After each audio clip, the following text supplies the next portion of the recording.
Police శాఖ ఎల్లవేళలా అండగా నిలుస్తుందని, ధైర్యంగా ఉండాలని రాష్ట్ర డీజీపీ బి శివధర్ రెడ్డి బాధిత కానిస్టేబుల్ ప్రమోద్ కుమార్ కుటుంబీకులకు భరోసా ఇచ్చారు. నిజామాబాద్ నగరంలో ఇటీవల రియాజ్ అనే నేరస్తుడిని అరెస్టు చేసి తీసుకువస్తున్న క్రమంలో హత్యకు గురైన సిసిఎస్ కానిస్టేబుల్ ప్రమోద్ కుమార్ కుటుంబీకులను డీజీపీ శివధర్ రెడ్డి మంగళవారం multizone IG S Chandrasekhar Reddy, collector T Vinay Krishna Reddy తదితరులతో కలిసి వారి నివాసానికి వెళ్లి పరామర్శించారు. రాష్ట్ర ముఖ్యమంత్రి రేవంత్ రెడ్డి ప్రత్యేక ఆదేశాల మేరకు తాను వచ్చారని వారికి వెల్లడించారు. కానిస్టేబుల్ ప్రమోద్ కుమార్ హత్యకు గురైన సంఘటన దురదృష్టకరమని తీవ్ర దిగ్భ్రాంతి వ్యక్తపరిచారు. బాధిత కుటుంబానికి ప్రభుత్వం ₹1 కోటి ఎక్స్గ్రేషియాతో పాటు 300 గజాల ఇంటి స్థలం, పెన్షన్, కుటుంబంలో ఒకరికి ఉద్యోగం ఇస్తామని ప్రకటించిందని డీజీపీ గుర్తు చేశారు. అందరితో కలిసిమెలిసి ఉండే సీనియర్ పోలీస్ ప్రమోద్ కుమార్ ను కోల్పోవడం బాధ కలిగించిందని, బాధిత కుటుంబానికి ప్రభుత్వ పరంగా తమ శాఖ తరపున అవసరమైన అన్ని సదుపాయాలు, సహాయ సౌకర్యాలు అందే విధంగా కృషి చేస్తామని హామీ ఇచ్చారు.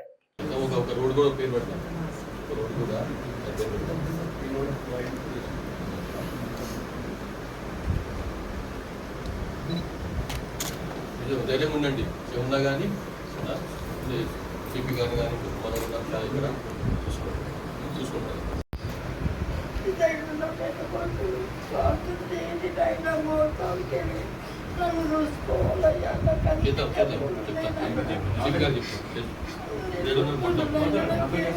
దూరం ఉంటుంది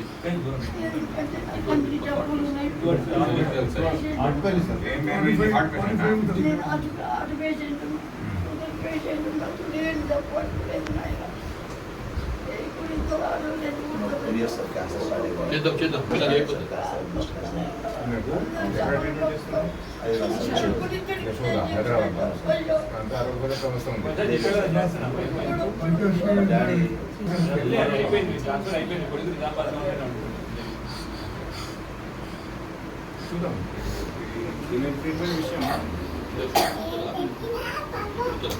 You want some clarification?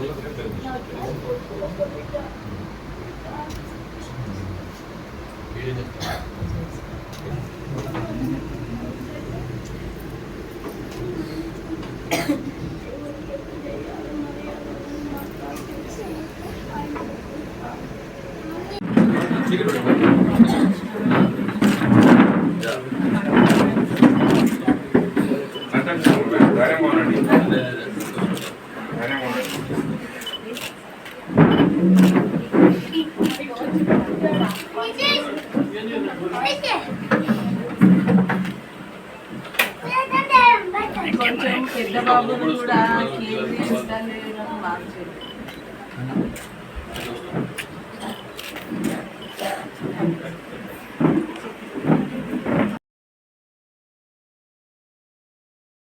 నాలుగు రోజుల కింద మన ప్రమోద్ కుమార్ అనే సిసిఎస్ కానిస్టేబుల్ను అతను విధి నిర్వహణలో చేస్తున్నప్పుడు దాడి చేసి చంపినటువంటి సంఘటనకు సంబంధించి ఆ ఫ్యామిలీని పలకరించేందుకు పరామర్శ చేసేందుకు అని చెప్పి ఇక్కడికి వచ్చినాను. ఇంటెలిజెన్స్ అడిషనల్ డీజీ విజయ్ కుమార్తో కలిసి వారి ఫ్యామిలీకి వాళ్ళ ఉదయమే గౌరవ ముఖ్యమంత్రి రేవంత్ రెడ్డి గారు పోలీస్ కమమరేషన్ స్మారక పరేడ్లో వారికి అందజేసినటువంటి ఎక్స్గ్రేషియా ₹1 కోటి, అట్లానే లాస్ట్ మంత్ సెప్టెంబర్ సంబంధించిన జీతం ఏదైతే వచ్చిందో ఆయనకు, అది ఆయన రిటైర్ అయ్యేంత వరకు అదే జీతాన్ని ప్రతి నెల వాళ్ళ కుటుంబానికి అందించేటువంటి నిర్ణయం. అట్లానే వారి కుటుంబ సభ్యుల్లో ఒకరికి ప్రభుత్వ ఉద్యోగము, అట్లనే 300 గజాల ఇంటి స్థలము, పోలీస్ డిపార్ట్మెంట్ పరంగా వచ్చేటువంటి భద్రత, తర్వాత ఇన్సూరెన్సు, అట్లాంటివన్నీ కూడా కలిసి వాళ్ళ అనౌన్స్ చేసిండ్రు పోలీస్ కమమరేషన్ పరేడ్లో. వారి ముగ్గురు చిన్న పిల్లలు ఉన్నారు, మగ పిల్లలు, ప్రైమరీ స్కూళ్ళు ఇంకా స్కూల్కి పోని వయసులో ఉన్న వాళ్ళు ఉన్నారు. వారికి సంబంధించినటువంటి బాగోగు చూసేందుకని చెప్పి వారిని ఒకసారి పలకరించేందుకని చెప్పి ఇక్కడ వచ్చినాం. వారి గురించి ప్రమోద్ కుమార్ గురించి నేను జనరల్గా ఎంక్వైరీ చేసినాను అక్కడ హైదరాబాద్ ఉన్నప్పుడు కూడా. చాలామంది ఆయన గురించి చెప్పేది ఏంటంటే అందరికీ ఈ వర్గము ఆ వర్గం అనకుండా, ఈ మతము ఆ మతం అనకుండా అందరితో కలిసిమెలిసి ఉండేవాడు. ఒక తలలో నాలుకలాగా ఉండేవాడు. అసలైన పోలీస్ ఆయన. మంచి కష్టంలో ఉన్నప్పుడు పాల్గొనే టైపు. అట్లానే విధి నిర్వహణలో చాలా వెనక ముందు ఆడకుండా గట్టిగా చేసేవాడని చెప్పి నాకు తెలిసింది. అటువంటి మంచి మెరుగ వంటి పోలీసును కోల్పోయినందుకని చెప్పి పోలీస్ శాఖ చింతిస్తున్నది. వారి కుటుంబానికి సహానుభూతి అందజేస్తుంది. మరిన్ని అప్డేట్స్ కోసం మా ఛానల్ని సబ్స్క్రైబ్ చేయండి.